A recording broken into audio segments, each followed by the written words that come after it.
13장 1절에서 7절 한 목소리를 읽을까요? 같이 읽습니다. 시작.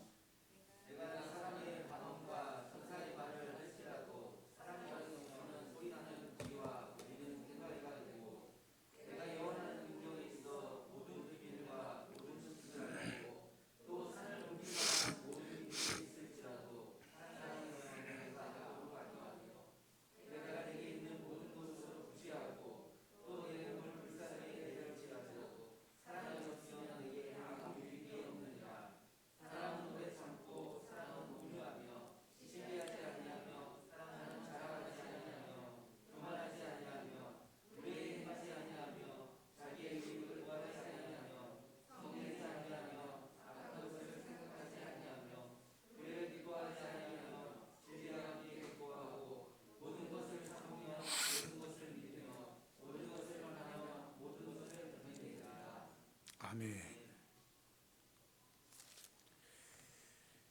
비행기를 타고 하늘을 이제 올라가잖아요. 올라가면 하늘에서 이렇게 천천히 이륙하게 되면 점점 땅에서 복잡하게 살아가던 우리의 삶의 모습이 이제 그냥 하나의 평면도로 보여지죠. 지붕만 보여요. 지붕만. 그러다가 쭉 올라가면 사람이 하나도 안 보이고 그냥 색깔만 보여요. 이런 생각을 하게 되죠. 그렇게 올라갈 때마다 참 저 밑에는 사람들이 아웅다웅 이것저것 고민하고 걱정하며 염려하며 살려고 바둥대는데, 그런데 올라가 보니까 아무것도 안 보이더라고요.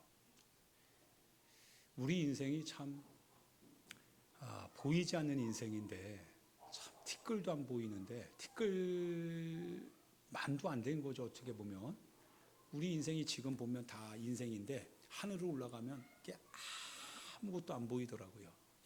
우리 인생이 안 보이는 인생인데 뭘 이렇게 욕심 부리면서 뭘 그렇게 가지려고 그렇게 하면서 살아가는가, 이런 생각을 하게 돼요. 그러다가 또 땅으로 내려오면 또 살아야죠. 그러면 또 땅이 보이잖아요. 사람이 보이고. 그러면 또 그 안에서 또 아웅다웅 또 해야 돼요. 근데 이렇게 또 올라가서 보면 아무것도 안 보여요. 우리 인생이 이런 것인가. 그러다가 또 땅에 내려오면 우리 인생 살아야 되고, 올라가면 우리 인생이 이런 것인가. 그러죠. 그런 생각을 하게 돼요. 하나님이 보실 때, 우리도 이렇게 하늘에 이렇게 올라가서 보면 아무것도 안 보이는데, 하나님이 이렇게 세상을 지으신 그 주님이 우리 이 땅을 보실 때, 우리 입장이라면 어떻게 보면 하나님 안 보이겠다. 그냥 지들끼리 알아서 해도 내버려둬도 주님 보이지도 않는 거 아니겠어요? 그럼에도 불구하고 보이지도 않는 인생을 위해서 주님이 직접 우리 가운데 오셔서, 그러지 않으셔도 되는데 오셔서 우리를 살려내려고 그렇게 주님이, 우리가 발버둥 쳐야 되는데 주님이 발버둥 치는 것을 볼 때, 그 주님의 그 결과를 우리가 잊어서는 안 되겠다. 우리 같은 인생, 우리가 봐도 보이지도 않는 인생인데 주님이 보이지도 않는 인생을 향하여서 주님 자신을 발버둥 치면서 건지려고 했을 때 그 주님의 열매, 즉 주님의 결과물을, 이거를 놓쳐서는 안 되겠다. 이거 찾고 살아야 된다. 이런 마음이 들어와요. 역설적이죠. 역설적이에요. 그만큼 우리 인생이 가치가 있고, 그만큼 우리 인생에 대해서 하나님이 거는 기대가, 그것이 만만하지 않다라고 하는 사실이죠. 그런 인생을 우리가 헛되게 보내거나 허무하게 그렇게 보내는 것은 주님의 뜻과 다르겠다, 이런 생각을 갖게 돼요. 그래서 사도 바울 선생님이 데살로니가 전서에서 그랬습니까? 항상 기뻐하라, 쉬지 말고 기도하라, 범사에 감사하라. 이 말씀을 듣는데요, 뭐 있어요? 항상 기뻐하라, 범사에 감사하라, 쉬지 말고 기도하라.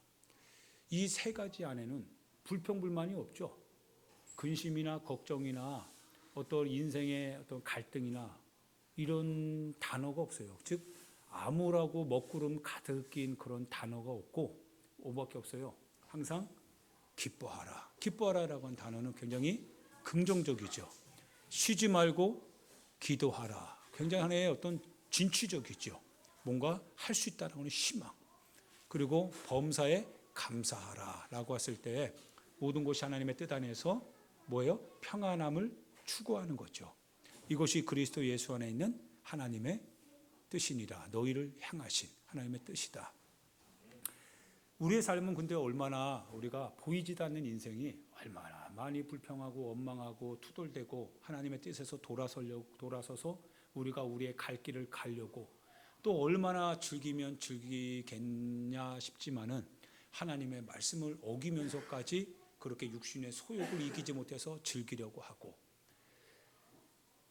조금만 떨어져서 봐도 보이지도 않는 인생인데 그런 인생을 위하여서 보이지도 않는 인생을 위해서 우리 자신을 위해서 주신 그 하나님의 뜻을 이렇게 살면 안 되겠다 이런 생각이 들어와요. 항상 기뻐하고 쉬지 말고 기도하고 범사에 감사해야 되겠다. 이것이 주님의 뜻이라면 우리가 그렇게 살아야 되겠다라고 하는 생각이죠. 할렐루야. 여러분 사도 바울 스님이 제가 경험한 건 아닙니다. 그런데 사도 바울 선생님을 여러분이 잘 알고 있고 저는 여러분이 영적으로 어느 정도 다 믿겠죠. 그러나 100%는 여러분이 신뢰하지 못한다 할지라도 그러나 저는 신뢰하지 못하지만 사도 바울 선생님은 신뢰하죠. 그분이 하는 말씀을 여러분에게 들려줄 때 그분이 실제적으로 경험한 영적인 세계입니다. 그래서 이 세계를 우리에게 알려주고 있어요. 고린도후서 4장 2절에 의하면 우리가 거리낌이 없이 복음을 숨기지 않고 말했다고 했어요. 즉 하나도 숨김없이 복음을 말했습니다. 그리고 복음의 광채를 여러분이 봤다고 했어요. 그럼에도 불구하고 그 복음을 왜 받아들이지 못하는 경우가 생기느냐라고 할 때 복음이 약한 게 아니라 복음의 광채가 빛을 안 낸 것이 아니라 사도 바울 선생님이 뭐라고 하시냐면 이 세상의 영, 미혹의 영이라고 표현을 했어요. 이 세상의 영, 미혹의 영이 그들 마음을 어떻게 했다고 했어요? 그들 마음을 혼잡하게 했다고 했어요. 혼란하고 잡다하게 했다고 했어요. 즉 단순하지 못하겠다라는 거예요. 여러 가지 걱정, 근심, 염려, 여러 가지 의심, 여러분이 생각하고 가지고 있었던 삶의 경험들, 그 지식, 정보들이 하나님의 단순한 말씀, 복음을 꺼리낌이 없이 순전하게 내가 여러분에게 전했는데 그런데 전해진 복음은 순전한데 여러분 안에서 여러분의 마음이 잡다하다라고 하는 거예요. 혼란하다라고 하는 거예요. 그것이 바로 무엇이냐면 미혹의 영이라고 했다고 했어요. 미혹의 영이 여러분의 마음을 사로잡으니까 복음의 광채가 비춰도 여러분이 그걸 깨닫지 못하더라 이거예요. 그 미혹의 영이 뭐예요? 그게 귀신의 영이죠. 사단의 영이더라 이거예요. 어둠의 영이더라 이거예요. 에베소서 2장에는 뭐라고 했어요? 허물과 죄로 죽었던 너희를 살리셨다고 했어요. 너희가 그때, 즉 너희가 죄 가운데 죽어 있을 그때에 너희가 누구를 따랐다고 했어요? 이 세상 공중 권세 잡은 자를 따랐다고 했어요. 그래서 여러분의 삶의 문화, 여러분의 삶에서 처세술, 여러분의 인생을 사는 데 있어서 이것이 맞다라고 하면서 그거를 추구해 나가되 하나님의 뜻과 상관없이 하는 그와 같은 모든 행동들, 그것이 바로 뭐예요? 이 세상의 영, 불순종하는 아들들 가운데 역사하는 영. 누가 하는 말씀이에요? 사도 바울 선생님이 하는 얘기입니다. 불순종하는 이유가 뭐냐? 그 불순종하게 하는 영이 그 마음을 사로잡았다라는 거예요. 그래서 예수님의 이름으로 뭐를 쫓으라고 했어요? 귀신을 쫓으라고 했죠. 불순종하게 만드는 그 영이 있다라는 거예요. 자녀들을 불순종하게 만들어요. 누가? 그 속에 있는 영이, 귀신의 영이 있다라는 거예요. 여러분으로 하여금 하나님의 뜻과 상관없이 살도록 만드는 영이 있다라는 거예요. 그 영을 뭐라고요? 예수님의 이름으로 쫓아내라고 하는 거예요. 예수님이 그래서 간질병 들린 그 어린 아이를 뭐예요? 만나게 되죠. 그 아버지가 그 아이를 간질 들게 하면서 고통하게 만들 때 그 가정이 쑥대밭 됐잖아요. 그래서 어떻든지 간에 방법만 있다고 하면 온 재산을 다 투자해서라도 그 병을 낫게 하는 게 아버지의 소원이거든요. 그런 소원을 이루지 못하게 하는 그 놈이 있다 이거예요. 그러면 그 놈을 예수님이 인정하셨어요? 아니면 더럽다고 하셨어요? 사람의 마음을 고통하게 만드니 더럽지요. 더러운 영이지요. 육체를, 그 영혼이 더러워지니까 육체도 더러워지니까 뭐가 생겨요? 질병이 생기죠. 고통이 생기더라 이거예요. 그런데 예수님이 없을 때는, 예수님을 만나기 전에는 이 모든 것이 임했어도 그것을 어쩔 수 없이 받아들이면서 고통했어요. 근데 주님을 만나니까 고통할 이유가 아니더라고요 이게. 주님 앞에 딱 서니까 언제부터 이렇게 됐냐요? 예수님이 물어보시더라고요. 언제부터 하나님의 뜻과 상관없는 이 역사가 일어났냐 이거예요. 이거 하나님의 뜻 아니다라는 거예요. 그러니까 예수님이 뭐라고 하세요? 그 아이를 딱 그 예수님께서 그 아이에게 가니까 아니나 다를까 귀신이 알아보잖아요. 왜? 자기보다 거룩하신 그 주님을 알아보시더라 이거예요. 알아보더라 이거예요. 그래서 권세가 권세를 알아보는 거예요. 정치하는 사람은 자기보다 더 정치하는 사람, 그 능력 있는 사람, 그 사람을 알아보는 거예요. 그래서 알아서 그 속에 막 파당을 나눠서 들어가는 거죠. 들어갑니다. 저 사람이 좀 대선에서 좀 이길 만하다라고 하면 정치의 눈이 밝은 사람은 그 라인에 서게 되는 것처럼 이 주님을 딱 보니까요, 그는 하나님의 아들이더라라고 사람은 못 알아봐도 귀신은 알아보더라고요. 그러니까 귀신이 어떻게 해요? 그 아이를 이제 마지막 발작을 일으켜서 죽여버리려고 하잖아요. 그 귀신은 죽이려고 해요. 이놈은 영혼을 살리려고 들어온 게 아니라 그 영혼을 마지막까지 죽이려고 들어와요. 그 귀신이 안 나가면 죽는 거예요. 그래서 귀신이 안 떠나가면 죽습니다. 그대로 죽어요. 사업도 귀신이 말아먹도록 하면 그 사업은 반드시 망할 수밖에 없어요. 그 가정에서도 마찬가지입니다. 대를 끊어낼 수 있는 힘이 없다면 대를 거쳐서 그 가족이 싹 다 멸망을 당해요. 그래서 제사 드리는 게 그 가족을 쑥대밭 만들잖아요.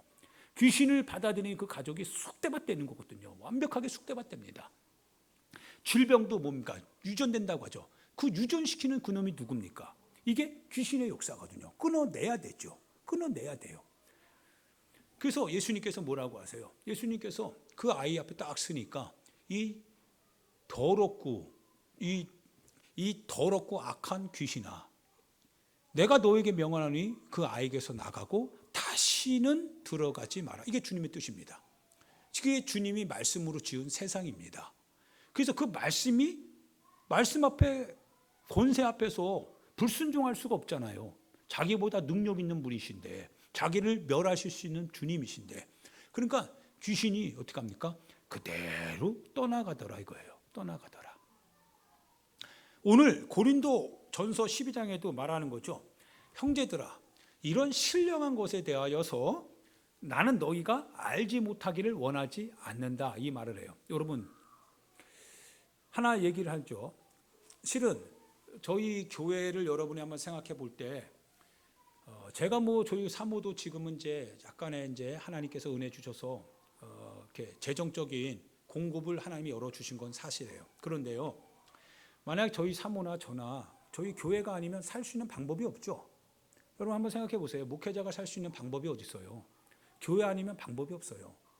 그러니까 당연히 살려면 밖에 나가야 돼요. 그런데 밖에 나가지 않는다면 교회 안에서 어떻든지 간에 해야 돼요.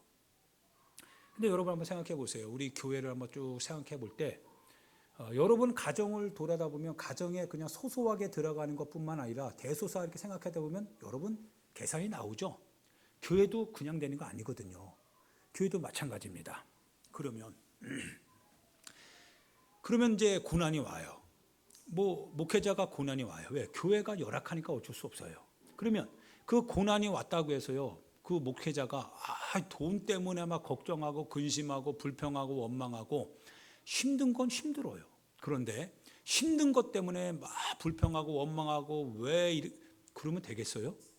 그러지 않거든요. 마귀 역사는 그렇게 하도록 만들겠죠.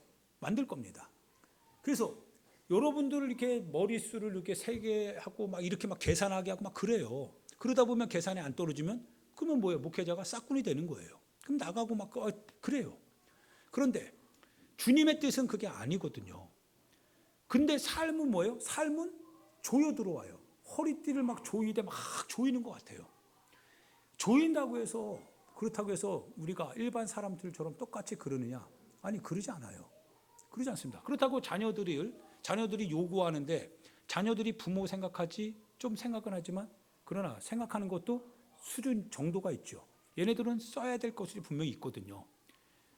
그런데도 불구하고요, 이 상황 속에서 가끔 저희 와이프랑 계산하다 보면 이렇게 얘기하다 보면 걱정도 된 적은 없진 않아요.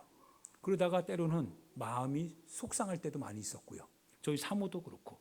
그렇다고 해서 우리가 하나님 앞에 원망하고 하나님을 부정하고 부인하고 세속화되고 그런 적 없어요. 하나님 앞에 기도했죠. 하나님 앞에 기도해요. 주님 앞에 기도해요. 왜? 이 순간 불평하고 원망하고 하나님 이룰 수 있어요? 더 이상 하나님 안 믿고 내가 등 돌리면 그건 마귀가 하는 짓이거든요. 마귀가 즐거워하겠죠. 우리는 마귀의 속셈을 알아요. 그러니까 이런 모든 상황 속에서도 어떻게 해요? 견딜 때까지 견뎌보는 거예요. 주님이 반드시 이겨내실 것이다 이거예요. 주님이 하실 것이다 이거예요. 예, 쭉 가는 거예요. 갑니다. 쭉 가요. 하나님께서요, 열어 가시지요. 하나님 열어 주십니다. 열어 주셔요. 할렐루야. 여러분, 특별하게 제가 여러분에게 뭐 이렇게 구하고 그런 거 하나도 없어요. 또 여러분이 특별히 뭐 저를 신경 쓰고 그런 것도 분명히 없지요. 그럼에도 불구하고요, 자녀들 쭉 키워가고 그리고 하나님 앞에서 우리의 삶을 살아가는 데 있어서 하나님이 뭡니까? 때를 따라 교회를 돕더라 이거예요. 하나님이 때를 따라 교회 안에 힘을 주시고 그 힘을 통해서 살 수 있는 길을 또 열어주시더라 이거예요. 주님이 하시더라 이거예요. 주님 앞에 불평하는 게 아니죠. 주님 앞에 원망하는 거 아니에요. 주님 앞에 투덜대는 거 아니에요. 하나님 앞에 감사해요. 하나님이 열어주실 것을 믿고 기도할 때가 제일 좋아요. 하나님 앞에 이렇게 앉아서 기도하다 보면 사람이 뭡니까? 사람 생각하면 근심되고 걱정되는데 주님 생각하면 주님이 하실 것 같아요. 주님이 하실 것 같아요. 그 주님이 하세요. 주님이 하십니다. 할렐루야. 불평하는 것은 마귀 역사예요. 그래서 만약 우리 자신이요, 이와 같은 신령한 이와 같은 비밀에 대해서 우리가 모른다면 그냥 상황 때문에 불평하고 원망하고 에이 짜증나서 에이 화내서 그러면서 우리 돌아설 거 쓸 거예요. 근데 그건 마귀 역사거든요.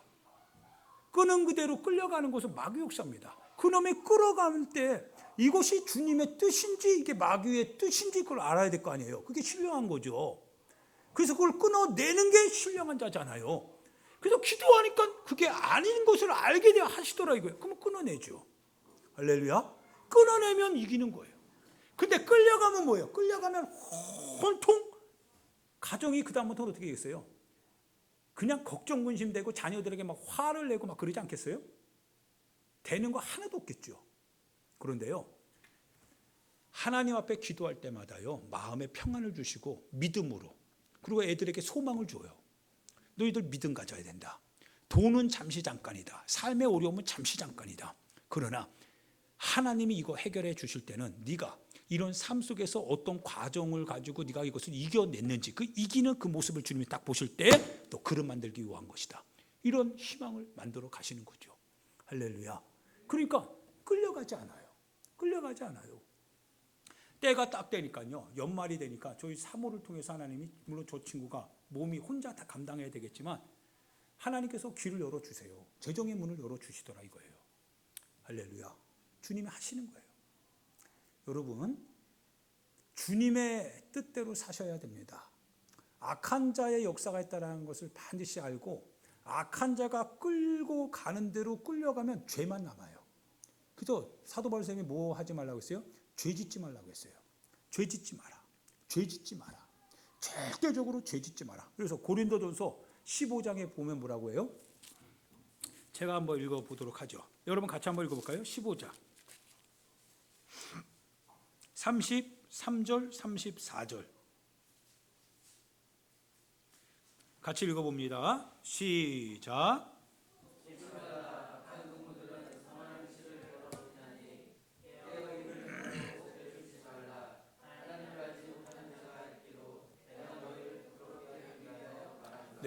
속지 말라고 해요. 악한 동무들은 이런 상황에 처하면, 그리스도인들이 이런 어려움에 처하면, 상황적으로 이런 공경에 처하면 악한 자들은 뭐냐면, 야, 하나님이 어디 계시느냐, 하나님의 역사가 있다고 하면 그럴 수 있느냐, 하나님이 살아계시다면 너에게 이럴 수 있어 라고 하면서 불평하라고 이렇게 상황을 만들지만 속지 마라 이거예요. 우리가 맹수와 싸워서 죽임을 당한다 할지라도 속지 마라 이거예요. 그래서 깨어라, 의를 행하라 이거예요. 주님 살아 계시다 이거예요. 할렐루야. 죄짓지 마라, 죄짓지 마라. 여러분 반드시 죄지으면 안 됩니다. 아시겠죠? 옆 사람 보면서 인사해요. 어떤 일이 있어도 죄를 짓지 마십시오. 예, 여러분 죄짓지 말아야 됩니다. 죄가 들어오면 죄로 말미암아 여러분 악한 자가 여러분을 지배할 권리를 얻게 돼요. 그 대표적인 사람이 누구예요?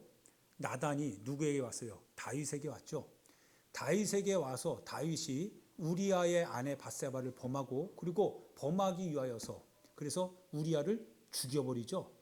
그런데 이 사건을 하나님이 모르실 리가 없어요. 이 사건을 하나님이 나단을 통해서 알려주세요. 그러자 그 나단을 통해서 알려주시니까요, 그때부터 이 다윗이 어떻게 합니까? 골방에 들어가서 침상이 눈물에 둥둥둥 뜰 만큼 엄청나게 울었다고 했어요. 그런데 나단을 통해서 하시는 말씀이 뭐냐? 사단이 이 일을 통해서 당신에게 일할 권리를 얻었다라고 얘기해요. 사단의 역사가 이것을 인하여서 당신에게 뭐예요? 들어올 틈이 생겼다라고 하는 거예요. 그 다음부터 이 다윗의 삶이 어떻게 돼요? 고통이죠. 자녀들이 싹 다 자녀들끼리 서로 죽이고, 압살롬이 그 아버지의 자리를 차지하기 위해서 쫓아내고, 아버지의 후궁들을 싹 다 대나 백주대낮에 겁탈해버리고, 그게 틈을 보이니까 악한 자가 들어와서 역사하더라 이거예요. 물론 죄는 용서받았지만 절대 죄는, 여러분이 그 죄를 질 땐 그래서 재밌게 짓고 아무렇지 않게 짓지만 죄가 가지고 올 결과 앞에서 여러분이 싹 쓰는 순간 참담합니다. 아주 참담하고 아주 절망적이죠. 그래서 하나님의 아들이 나타난 것은 죄의 일, 마귀의 일을 멸하러 오신 것, 즉 죄를 해결하기 위해 오셨기 때문에 어떻든지 간에 여러분이 반드시 예수 그리스도를 의지해서, 그 이름을 의지해서 죄를 회개하고 깨끗함을 얻으셔야 됩니다. 할렐루야. 그래야 정리가 되는 거예요. 이사야 53장에 뭐라고 하십니까? 그가 찔림은 우리의 허물을 인함이요, 그가 상함은 우리의 죄악을 인함이라. 그가 징계를 받음으로 우리가 평화를 누리고, 그가 채찍에 맞음으로 우리가 나음을 얻었도다. 그가 오신 것이 바로 뭐예요? 이 네 가지 사건, 징계, 상함, 우리의 어떤 그 불안함, 이런 모든 것들을 해결하기 위해서 그분이 대가집을 하셨다 이거예요. 그러면 그분의 이름을 의지하여서 나아갈 때 이 역사가 여러분과 나의 역사가 된다라고 하는 거예요. 할렐루야. 이 주님을 의지해서 그래서 기도하시면서 사셔야만 됩니다. 그래서 2절에 보니까 너희도 알거니와 너희가 이런 신령한 것에 대하여 모르기를 원하지 않는데요. 여러분 반드시 실제는 실습을 해야 됩니다. 여러분이 들어가셔서 정말 실습을 하셔야 됩니다. 실습은 기도예요. 기도하시는 것 외에는 실습할 방법이 없어요. 그래서 들어가셔서 여러분이 이런 일이 일어나는 걸 보고든 기도하셔요. 주님의 이름으로, 그리고 한번 의지해서 쫓아내십시오. 그러면 주님이 하십니다. 주님의 실제적 역사가 여러분의 삶의 현장에, 나의 삶의 현장에 그대로 재현이 돼요. 그래서 주님이 뭘 하시는 거예요? 너희가 열매를 많이 맺으면 하나님께서 영광을 받으실 것이요 너희에게 기쁨이 가득하게 될 것이다. 하나님의 영광이 되게 됩니다. 그 순간. 그래서 하나님의 역사를 보게 될 때 하나님이 영광을 받으시옵소서, 우리가 그렇게 고백하게 되는 거예요. 그 하나님의 뜻이다라고 하는 거예요. 그 주님의 이름으로 여러분이 그렇게 신앙의 고백을 가지고 사셔야만 됩니다. 실제적으로 여러분이 체험해 가시면서 사시길 바라면서요. 3절에 보면 그러므로 내가 너희에게 알리노니 하나님의 영으로 말하는 자는 누구든지 예수님을 저주할 자라 하지 않는다. 그러니까 하나님의 영으로 말하는 자는 뭐라고 하는 거예요? 예수님을 향해서 저주하지 않는다. 저주가 뭡니까? 예수님 믿는다고 다 되니? 야, 예수님이 전부야? 이게 저주죠. 왜? 예수님이 뭐예요? 전부잖아요. 예수님이 주님이시잖아요. 그런 주님을 향해서 뭐 하는 거예요? 지금 저주하는 거예요. 예수 믿는다고? 교회 다닌다고? 저주하는 사람들. 그 저주가 부메랑처럼 자기에게 돌아간다는 거예요. 저주하는 사람들. 그래서 하나님의 영, 성령으로 말하는 사람은 예수님을 그렇게 말하지 않는다라는 거예요. 교회를 향해서 그렇게 폄하하거나 성도를 향해서 비판하고 원망하고 그리고 저주하고 그러지 않는다라는 거예요.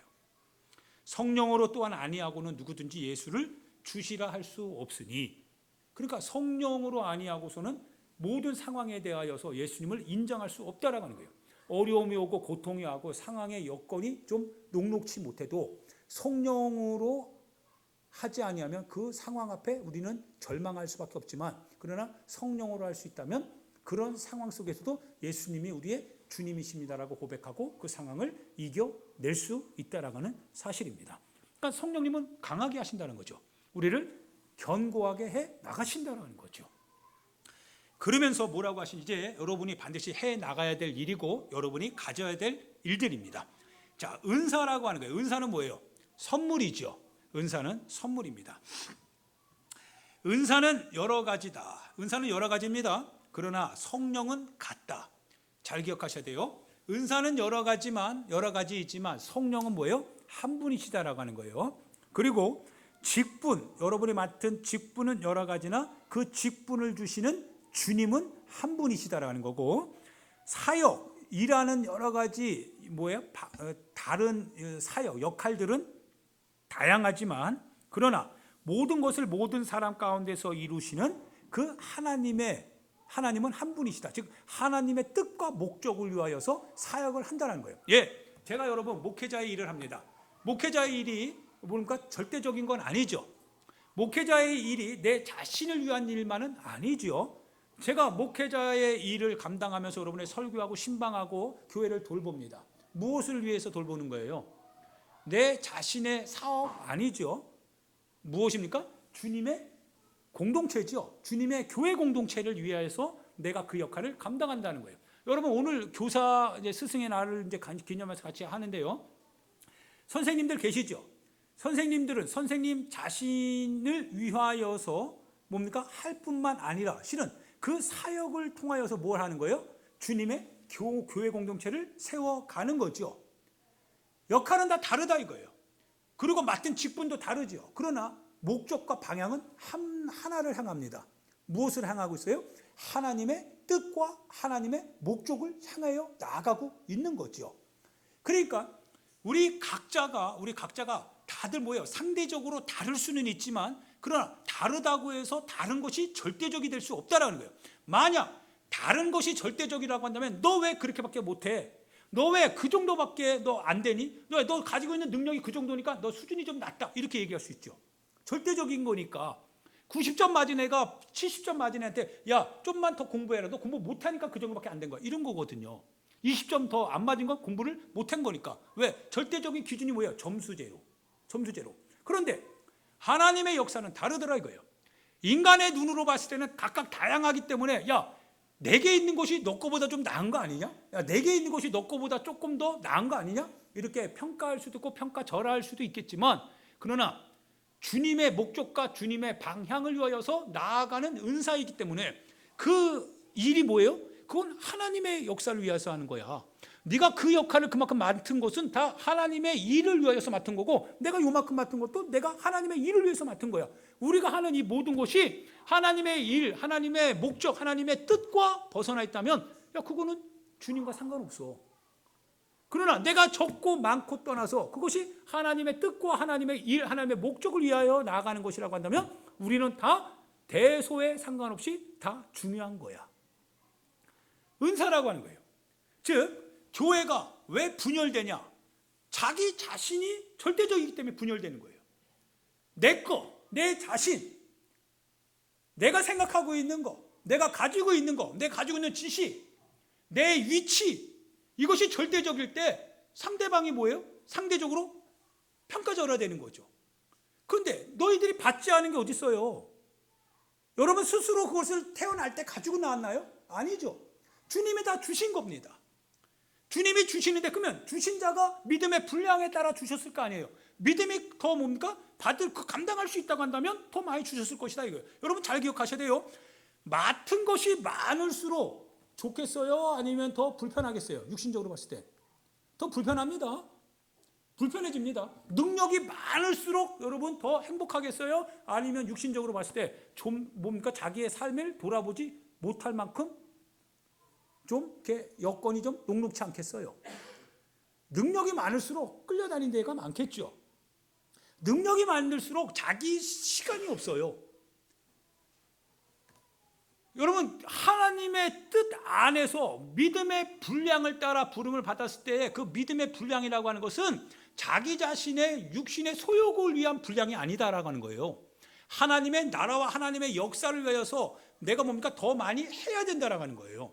그만큼 수고를 더 많이 하는데 그 수고가 뭘 따라와요? 뭐가 따라와요? 수고하면 할수록 내 육신의 고통이 따라온다라고 하는 거예요.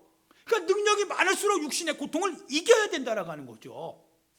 능력이 많고 하나님의 역사를 내가 많이 하면 할수록 더 내 자신의 삶에 있어서는 더 포기해야 되고 더 희생해야 되고 더 섬겨야 될 것들이 많다라고 하는 거예요. 그러니까 그만큼 섬기고 그만큼 희생하고 그만큼 역량이 되는 그 사람의 모습을 보니 하나님이 더 많은 걸 맡겨줄 수밖에 없다라고 하는 거예요. 왜? 그만큼 희생을 할 수 있다라고 하는 거예요. 그만큼 감당할 수 있다라고 하는 거예요. 그것이 마치 내가 섬김을 받는 분량, 하나의 양적 분량이 아니다라고 하는 거예요. 당신이 하나님의 교회를 더 섬길 수 있다고 한다면 주님이 섬길 수 있는 능력과 사역을 더 주실 것이다 이거예요.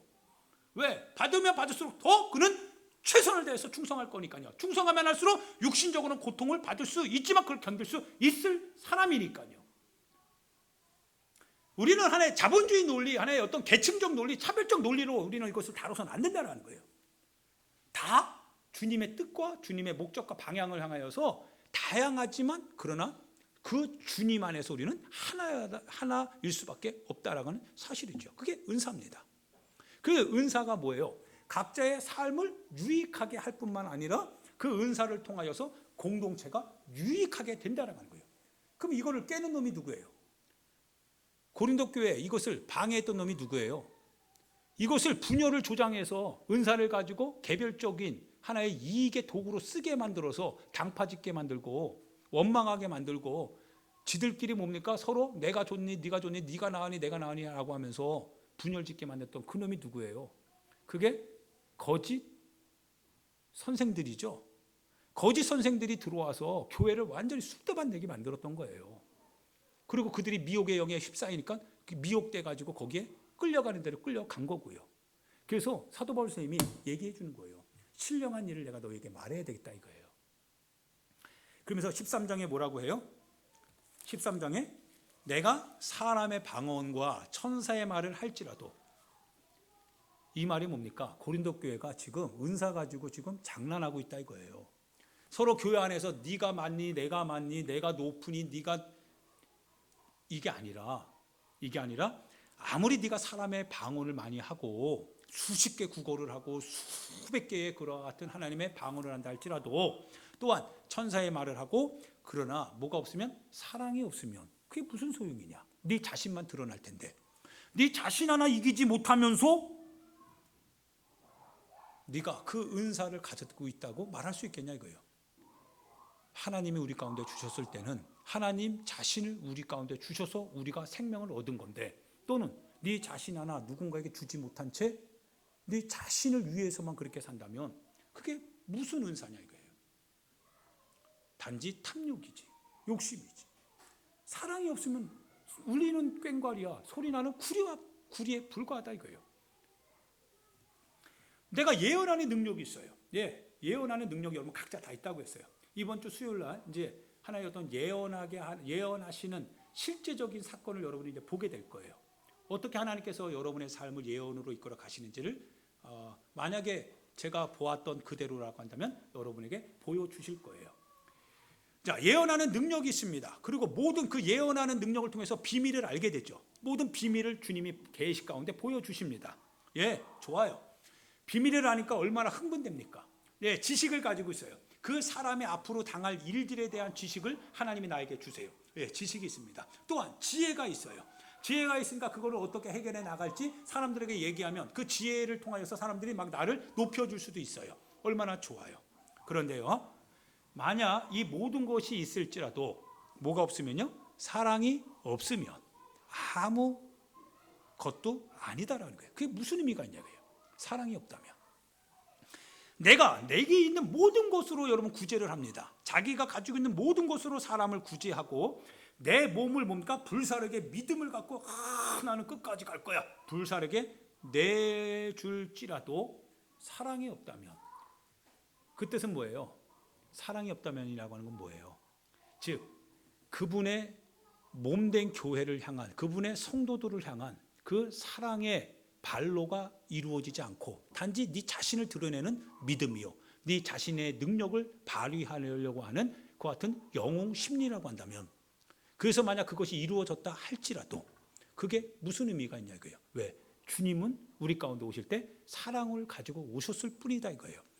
그분의 능력은 사랑 안의 능력이다 이거예요.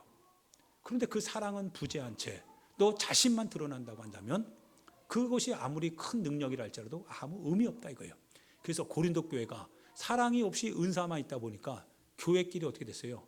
성도들끼리 막 싸우고 분쟁하고 그러는 거였어요. 사랑이 없기 때문에 그래요. 4절, 5절, 6절, 7절까지 한번 같이 크게 한번 같이 읽어봅시다. 시작.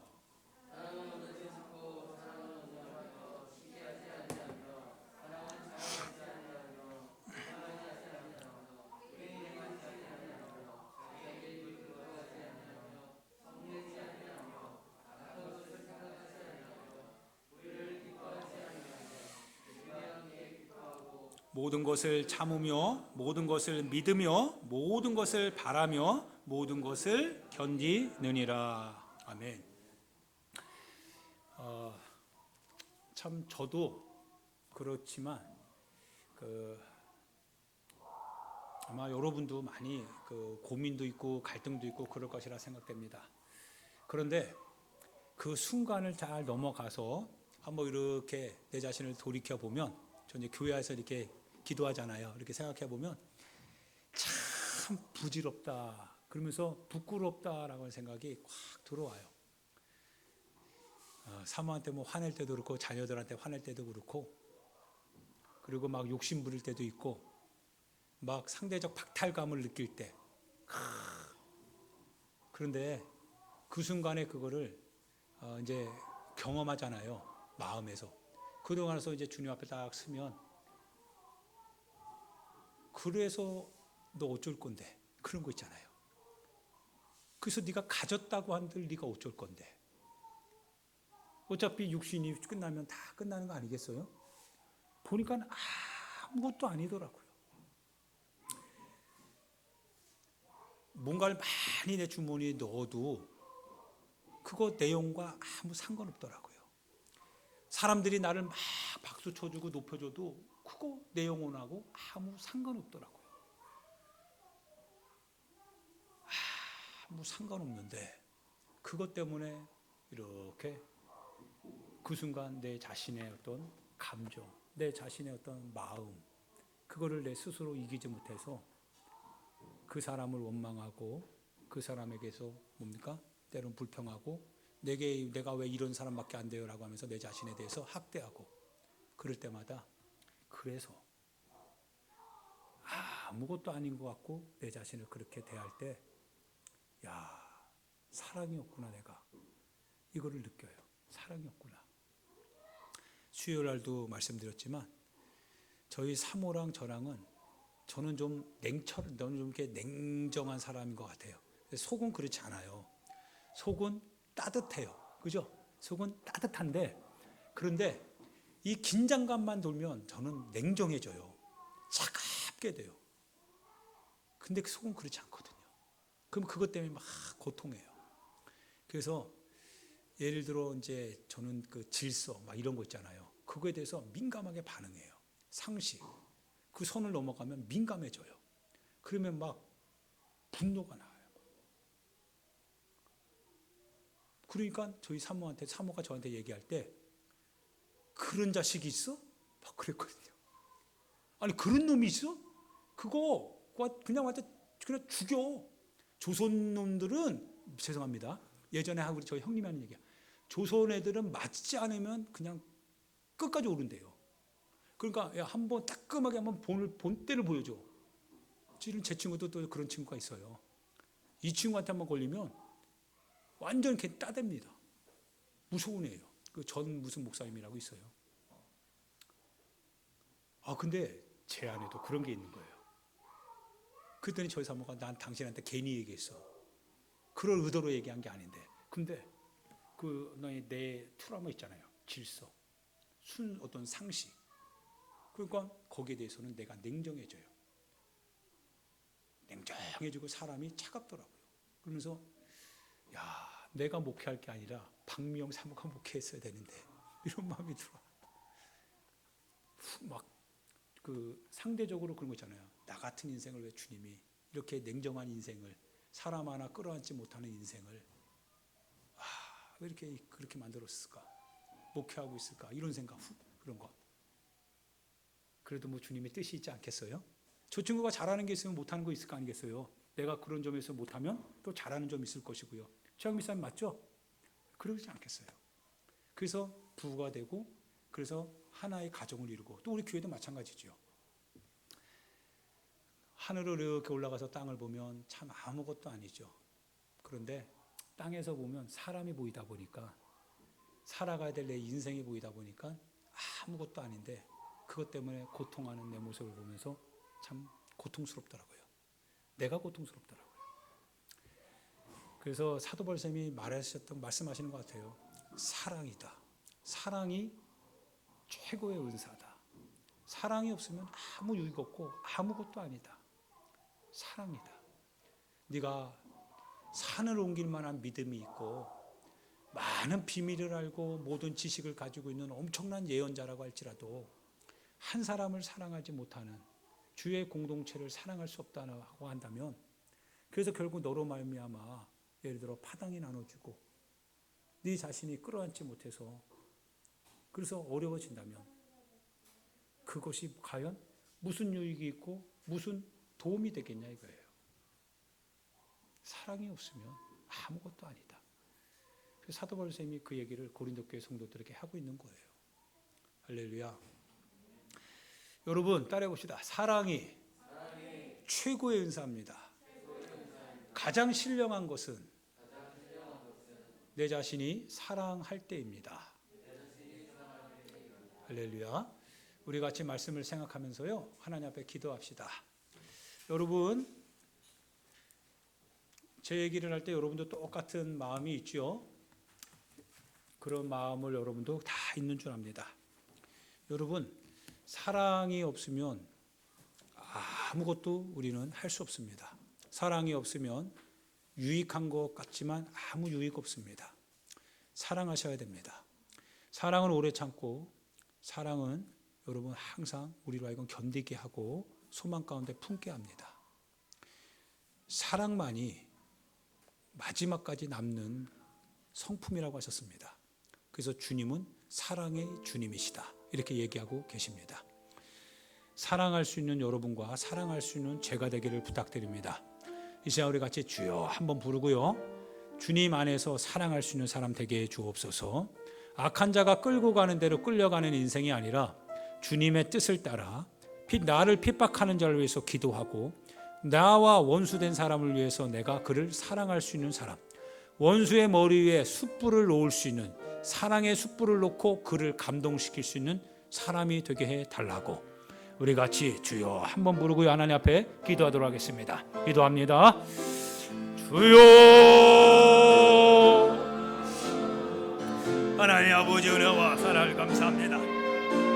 하나님 아버지 믿음을 더해주시고 주님의 은혜로 함께하여 주옵소서. 주님의 능력과 권세로 맞춰여 주옵소서. 하나님 아버지 사랑이 없으면 아무것도 아닙니다. 사랑이 없으면 아무것도 아닙니다.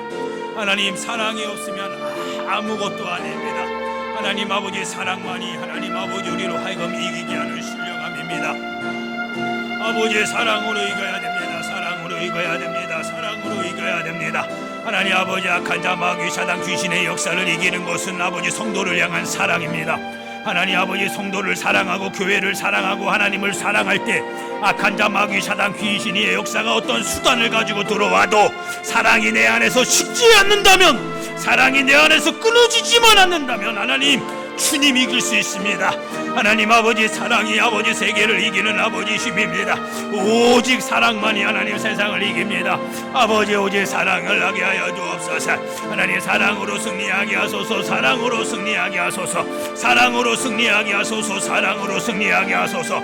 하나님 아버지 악한 자가 끌고 가는 대로 끌려가는 인생이 아니라 오직 사랑으로 이기며 사랑으로 승리하게 하여 주옵소서. 사랑하는 자가 되게 하여 주세요. 사랑하는 자가 되게 하여 주세요.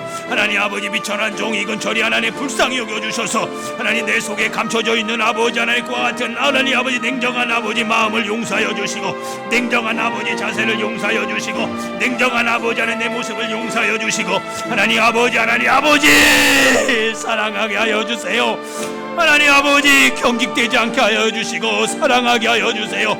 아버지 사랑하게 하여 주세요. 사랑하게 해주세요. 하나님 아버지 사랑하면 아버지 얼마나 살 것이고, 하나님 아버지 우리가 가지면 얼마나 더 가질 것이며, 얼마나 하나님 아버지 우리가 감회할 것인지 하나님 아버지 오직 다만 사랑하게 하여 주세요. 하나님 아버지 모든 것이 하나님 부족하고 모든 것이 하나님 우리에게 부족해도 하나님 아버지 주님의 이름으로 사랑하게 해주세요. 하나님 아버지 사랑하게 해주세요. 용납하고 하나님 불쌍히 여기고 하나님 아버지 이해하고 아버지 감싸주면서 하나님 아버지 살아갈 수 있게 해주세요. 하나님 아버지 허물 아버지 우리의 아버지 아픔 하나님 아버지 주님도 하나님 덮으려고 오셨습니다. 우리를 아버지 그거 해결해 주시려고 오셨습니다. 아버지 주님의 이름으로 사랑하게 하시고 주님의 이름으로 감싸게 하시고 죄로부터 우리 자신 형제를 건지고 형제를 죄로부터 끌어내서 살려내게 하여 주세요. 하나님 아버지 사랑해 아버지 법을 따르게 하여 주세요. 아버지 하나님 내가 너에게 새 계명을 주노니 너희가 서로 사랑하라. 내가 너희를 사랑한 것처럼 너희도 서로 사랑하라고 하시면서 하나님 아버지 주님의 이 새 계명을 우리에게 주셨습니다.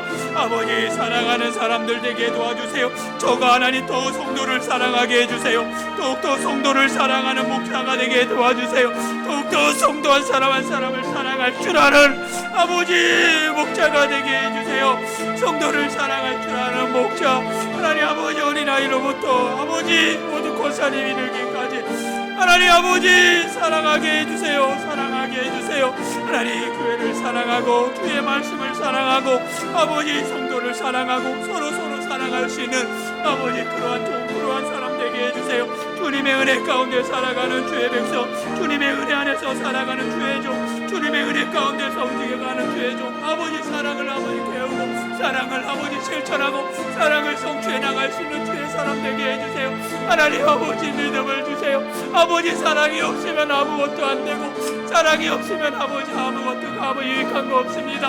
하나님 사랑이 없으면 공허하고 사랑이 없으면 하나님 신앙도 하나님 어렵습니다. 사랑이 없으면 하나님 정죄만 있고 사랑이 없으면 아버지 상처만 남고 사랑이 없으면 고통만 남고 사랑이 없으면 갈등만 남습니다. 하나님 아버지 사랑할 때 아버지 이해하고 사랑할 때 살릴 수 있고 사랑할 때 건질 수 있고 사랑할 때 구원할 수 있고 사랑할 때 품을 수 있사오니 하나님 아버지 사랑이 최고의 계명이며 사랑이 아버지 최상의 계명입니다. 아버지 서로를 사랑하게 하시고 서로를 이해하고 서로를 끌어안으며 서로를 배려하고 서로를 살려줄 수 있는 아버지 주의 종 주의 사람 주의 종 되게 하여 주세요. 아버지 한 사람 한 사람 하나님 아버지 사랑을 배워나가게 하시고 오직 사랑으로 말하고 오직 사랑으로 움직이고 오직 사랑으로 하나님 아버지 움직여나가는 종 되게 하여 주세요. 하나님 아버지 내 속에 사랑을 주세요. 하나님 내 속에 사랑을 주세요. 성령 하나님 내 속에 사랑을 주세요. 성령 하나님 내 속에 사랑을 주세요. 성령 하나님 내 속에 사랑을 주세요. 성령 하나님 내 속에 사랑을 주세요. 성령 하나님 내 속에 사랑을 주세요. 성령 하나님 내 속에 사랑을 주세요.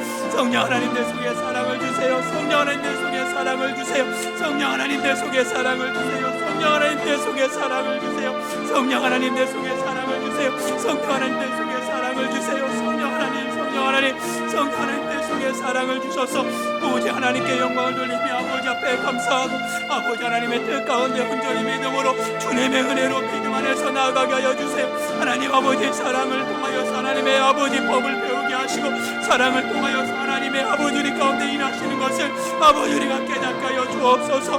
하나님 아버지 사랑하게 하여 주세요. 주여 사랑하게 하소서. 하나님의 뜻 안에서 하나님 우리가 나아가고 주님의 뜻 안에서 하나가 되고 연합되고 아버지 하나님의 뜻 가운데 이루어낼 수 있도록 하나님 역사하여 주세요. 도와주시옵소서.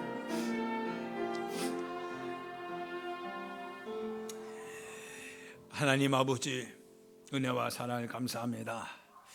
하나님께서 우리를 사랑하지 아니하셨으면 우리는 죄 가운데서 죽고 우리는 고통하다가 죽고 우리는 하나님 질병 가운데 죽고 우리는 삶에 갈등하다 죽고 서로 경쟁하다 죽고 죽을 수밖에 없었을 터인데 주님이 우리를 사랑하셔서 우리가 죽을 수밖에 없는 이 모든 결과를 주님이 끌어안으셔서 우리를 살려주셨습니다. 주님이 우리를 사랑하셨기 때문에 죽어야 될 우리를 위해서 죽고 우리를 살려주시고 주님 대신 죽으셨습니다. 이 사랑을 하나님에게서 우리가 보고 배웠습니다. 너희도 이와 같이 서로 사랑하라고 하셨습니다.